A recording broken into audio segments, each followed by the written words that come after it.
Olá, queridos e amados por Deus, vamos refletir juntos a liturgia diária da Igreja Católica nesta quinta-feira da quarta semana da Quaresma, ano C, o dia 4 de abril de 2019. A primeira leitura é a leitura do livro do Êxodo, capítulo 32 e os versículos de 7 a 14.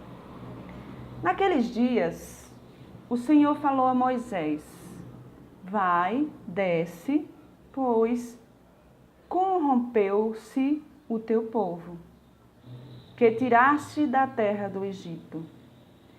Bem depressa desviaram-se do caminho que lhes prescrevi.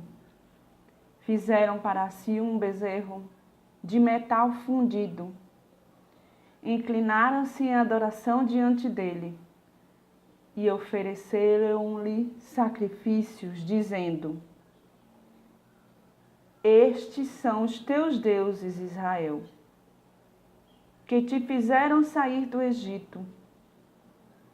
E o Senhor disse ainda a Moisés: vejo que este é um povo de coração, cabeça dura. Deixa que minha cólera se inflame contra eles e que eu os extermine. Mas de ti farei uma grande nação. Moisés, porém, suplicava ao Senhor, seu Deus, dizendo: por que, ó Senhor, se inflama a tua cólera contra o teu povo, que fizeste sair do Egito com grande poder e mão forte? Não permitas, te peço, que os egípcios digam: foi com a má intenção que eles o tirou, para fazê-lo perecer nas montanhas e exterminá-los da face da terra.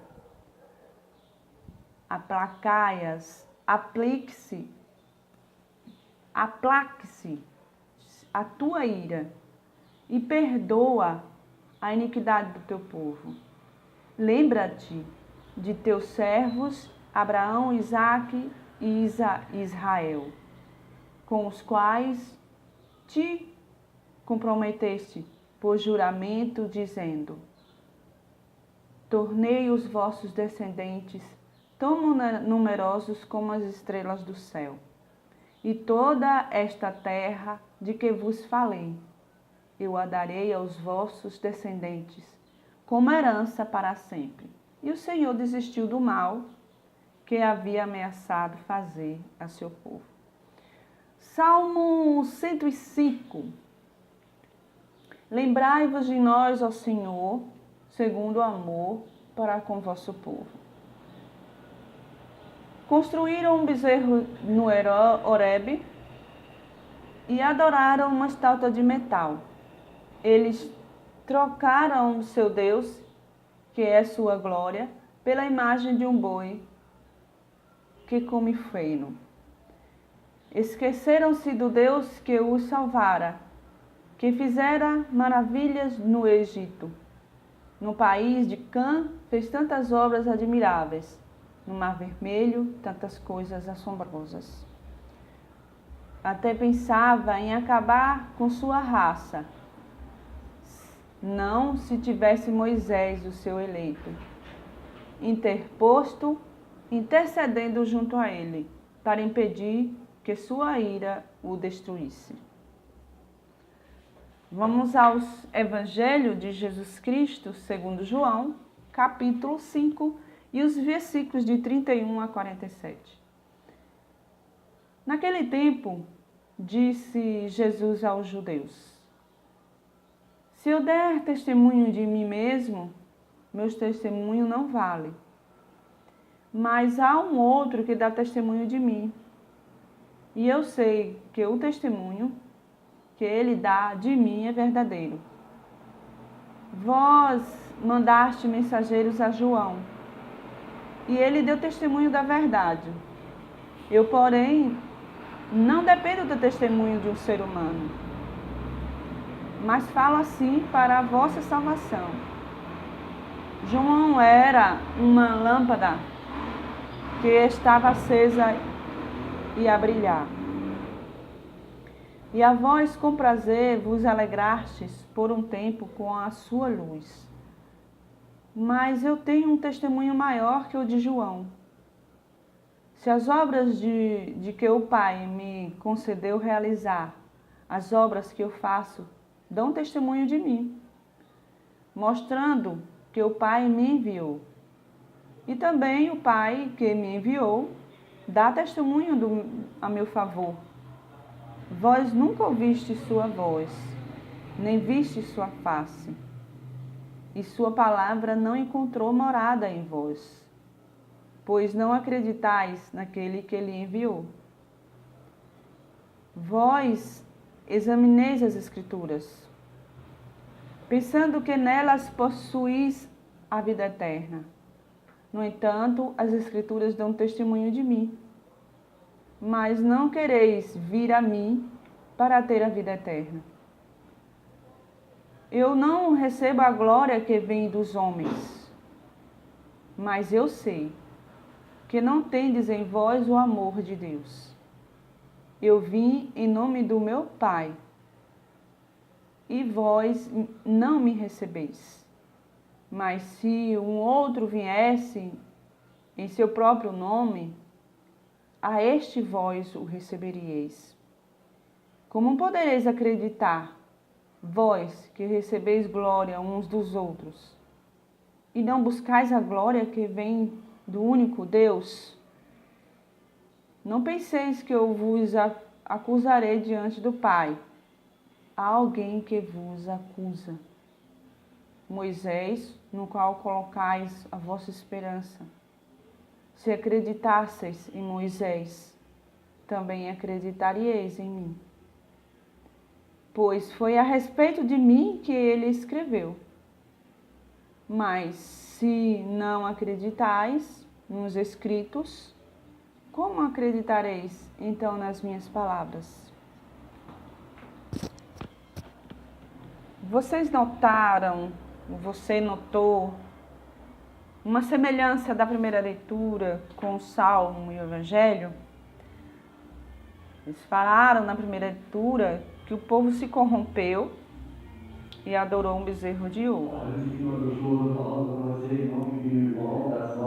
Não é diferente nos dias de hoje. Vou dar uma pausinha só por causa do carro de som. Bom, estou de volta.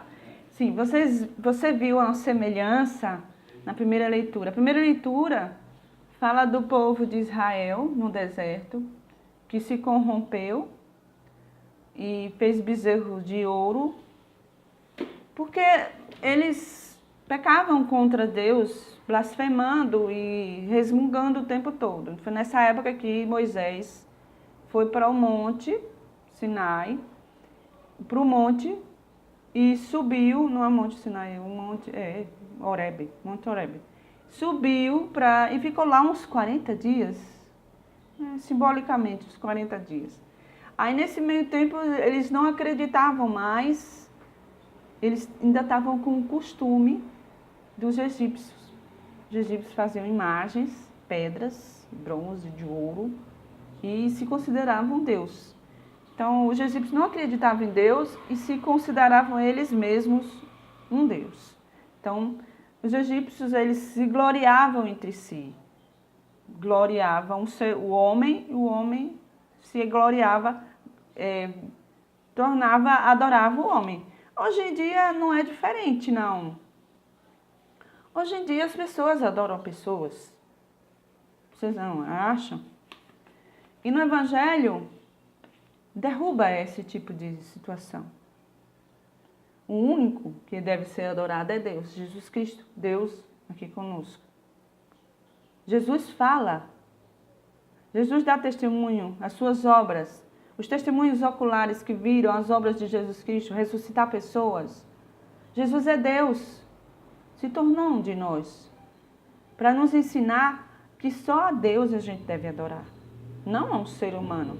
Hoje tem tal mito, hoje tem todo tipo de pessoas, cantores famosos, adoradores, atores famosos, futebol, adora jogadores de futebol e se esquece de Deus.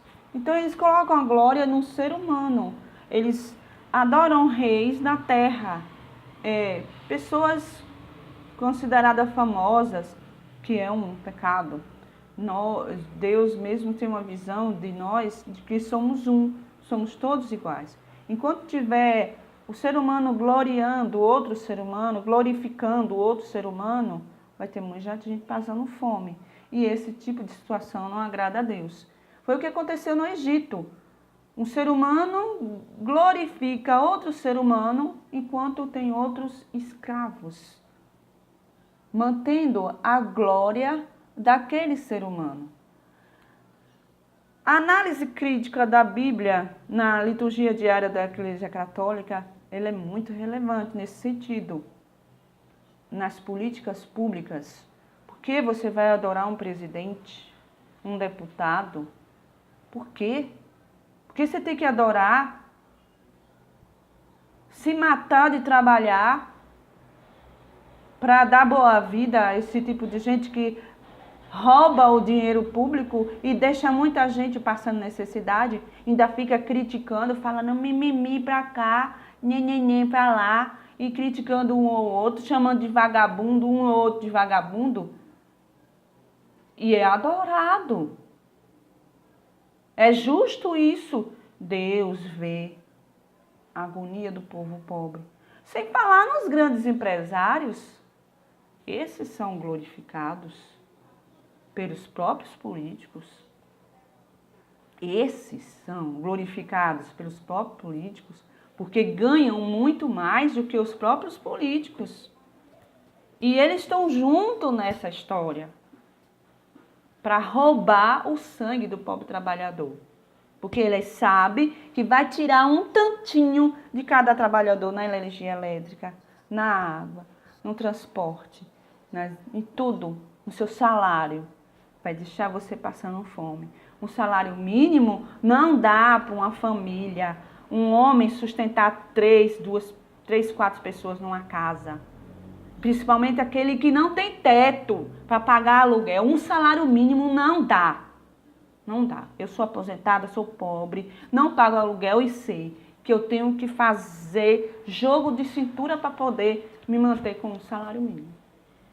Trabalhei muitos anos de carteira assinada e continuei pagando no INSS autônomo, pagando R$ 197 por mês. Ralei muito coco também, trabalhei de carteira assinada, debaixo da carteira. Foi uma luta. Paguei 32 anos de INSS, 20%. Contribuí. 32 anos. Me aposentei agora. Porque eu tive a sorte de assinar minha carteira com 20 anos de idade naquela época. 20 anos. E a luta é grande. E eles estão sendo glorificados pela própria população, pelo próprio povo que não reconhece que Deus é um único e que nós podemos ser todos iguais. Na visão de Deus somos todos iguais. É essa situação que vivemos. Não é diferente da época de Moisés, não é diferente da época de Jesus Cristo. Jesus Cristo, Deus conosco, veio para nos mostrar. Um grande ativista, comunista, lutou pelo povo pobre. Comunista. Comunista sim, mas não um comunista que obriga a pessoa a ser comunista. Que obriga a pessoa a ser solidária. Que obriga a pessoa a ser comum a todos. Que obriga a pessoa a viver em comunidade. Se não viver, né? Tá bom. Podemos ser comunidade. Podemos ser comunista. Sem obrigação de dispor dos nossos bens. Na época de Jesus Cristo, venda tudo que tem e dê aos pobres. É difícil isso. No evangelho é assim. Quem é que quer acreditar nas escrituras quando fala uma facada dessa no coração do rico? Um grande abraço a todos e até a próxima liturgia diária.